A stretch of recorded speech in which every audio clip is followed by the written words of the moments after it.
The phone vibrated, displaying my brother's name. I let it go to voicemail. A moment later, a string of texts, each more frantic than the last. I was in my car, parked across the street from the house I grew up in, watching the lights flicker on and off inside. They were looking for something, panicking. I took a sip of cold coffee and waited. Something had gone wrong for them tonight, something they never planned for. Tonight, I was just here to watch the final act. But they still didn't understand the part they had written for me. And they had no idea I had rewritten the ending. In my family, there were two roles, the star and the stagey hand. My brother Leo was the star. I was born to be a stagey hand. Our family owned a construction company, and while my father was the architect, I was its foundation. I was the first one on site, the last one to leave, the one who lived and breathed the grit and the grind. Leo had charisma. He'd show up in a clean suit for the ribbon cutting, shake the client's hand, and accept the credit. I remember one project, a community center that was bleeding money. A critical supplier had defaulted and the schedule was in freefall. I spent a week living out of a trailer on site, personally managing a skeleton crew through 18-hour days. I called in favors I'd spent years earning. We clawed it back from the brink, finishing on time. The night we finished, I came home, so tired I could barely see straight, still smelling of concrete dust. My mother stopped me at the door. "Go shower, Alex. We're having a special dinner." At the table, my father raised a glass. To Leo, he said, his voice thick with pride, for showing the kind of leadership that turns a crisis into a triumph. Leo, who had been on a networking trip in Aspen for the entire week, just nodded with a humble smile. I sat there, invisible. When I tried to interject quietly, my mother just squeezed my arm under the table, her nails digging in slightly. "Don't be difficult, Alex," she whispered. "It's a big win for the family." For years, I told myself that was enough. They saw my silence not as loyalty, but as consent. There was a small key on my father's desk. I asked him once what it opened. He looked at me for a long moment, put it in his pocket, and changed the subject. I never asked again, but I never stopped thinking about it. The end began at a Sunday dinner. My father, looking frail in his seat at the head of the table, announced his retirement. This was it. The moment I'd sacrificed everything for. I was already the de facto COO. It was the only logical step. My heart hammered against my ribs. My father cleared his throat. "Alex," he began, and I leaned in. "Your work ethic, your dedication, it's been the engine of this company. No one can deny that." A small smile touched my lips. He saw me. Finally, he continued, "And because you're so good at what you do, you'll understand why leadership needs a different skill set." He turned his proud gaze to my brother, "Which is why I am naming Leo the new CEO." The air turned to ice. The family applauded, but it sounded distant and muffled. My father turned back to me, his expression one of gentle pity. "Alex, we need you to keep doing what you do best. You'll be the rock, he'll be the voice. Nothing has to change."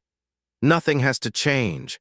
The words echoed in the silence of my mind. He wanted me to be the workhorse for his golden boy, to spend the rest of my life in the engine room while Leo steered from the bridge. To have all the responsibility and none of the authority. A quiet question escaped my lips. "Why?" my mother answered. "Leo asterisk needs asterisk this role, Alex. He has the vision. You're essential, but in a different way. Don't make this about you." My father didn't call, not that night, not the next day. I didn't know yet that his silence wasn't shocking. It was patience. They expected me to come crawling back. For a week, my phone was a shrine of their escalating panic, angry demands, then tearful manipulations, then threats. I ignored them all. They thought my identity was tied to their company. They were wrong. My identity was tied to the people I worked with, the clients I'd saved, and the crews I'd bled with. They forgot that while they owned the company, I owned the trust. I started a new consulting firm, just a name on a piece of paper at first. Then I made one phone call, not to a client, not to an employee. I called our largest competitor. We had coffee. I didn't share trade secrets. I just answered his questions about my departure. The next day, I had 2 more meetings with 2 other firms. Then I had a quiet drink with our top project manager, a man I'd personally mentored for a decade. I told him I was starting something new and my door was open. I didn't have to sell him. I didn't have to poach anyone. I just lit the fuse. If you want to know what the fuse was connected to, stay with me. Because what came next, even I didn't fully understand until it was too late. I drove home that night through streets that looked the same as always, but something had shifted in me permanently in a direction I couldn't yet name. That night, I slept for the first time in weeks, deeply, without dreams. I didn't know then that somewhere across town, my father was also sleeping soundly for very different reasons. Leo, in his first act as CEO, sent a company-wide email announcing my departure to pursue personal interests. He assured everyone that business would continue as usual. He believed it. That was their fatal flaw. They genuinely believed I was replaceable. The first domino fell the next morning, a panicked voicemail from Leo. "Alex, what the hell? Our biggest client just terminated their contract. They invoked the key personnel clause. That's you? What does that mean?" I didn't call back. By the end of the week, 5 of their largest clients, representing nearly 80% of their revenue, had walked. Then came the internal collapse. One by one, the best people in the company, the ones who knew the difference between a handshake and a hard day's work, walked out. And one by one they called me. The final call came from my mother. I let it go to voicemail. "Alex," her voice was a wreck, choked with sobs. "The bank." They called a meeting, with no clients and no senior staff. They said the company is insolvent. They called the loans, all of them, they said. They mentioned personal guarantees. There was a long pause filled with ragged breathing. "The house, Alex, they're going to take the house. How could you let this happen?" I put the phone down, the voicemail ended, and in the silence that followed, something about my father's face at that dinner, that particular smile, too calm, too certain, surfaced in my mind. A smile I hadn't understood then. I understood it now.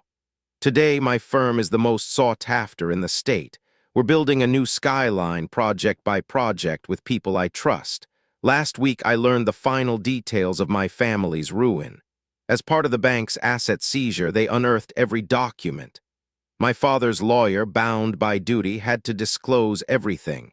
Buried in a private addendum to the business loans, an amendment I'd never seen, was my father's real plan. It was an insurance policy, a golden parachute designed to trigger only in the event of a catastrophic failure under a new CEO. Provided the key personnel, I were no longer with the company. I sat with that for a long time, the document in my hands, the city below, everything I'd burned down to win a war that was never mine to fight. And suddenly I was back at that dinner table. "My father is raising his glass." To Leo, he'd said. But his eyes weren't on Leo. They were on me. Measuring, waiting. He wasn't celebrating Leo's future. He was confirming mine. I had been the final piece of his plan, and I had placed myself exactly where he needed me.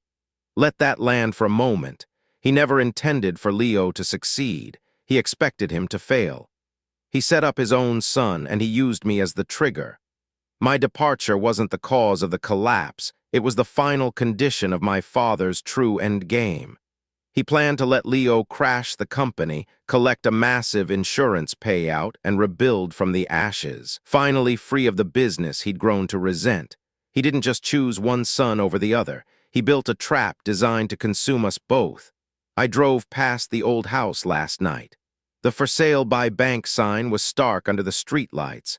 They spent my life telling me I was the villain, and I became him. But I never imagined that the real architect of my destruction had been sitting at the head of the table all along. My father told my brother he was a king. He told me I was a wall, and he never told either of us that he had designed the whole kingdom to burn.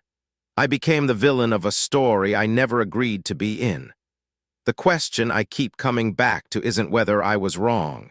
It's whether any of it, the revenge, the ruin, the silence, ever made me feel like anything other than exactly what he built me to be.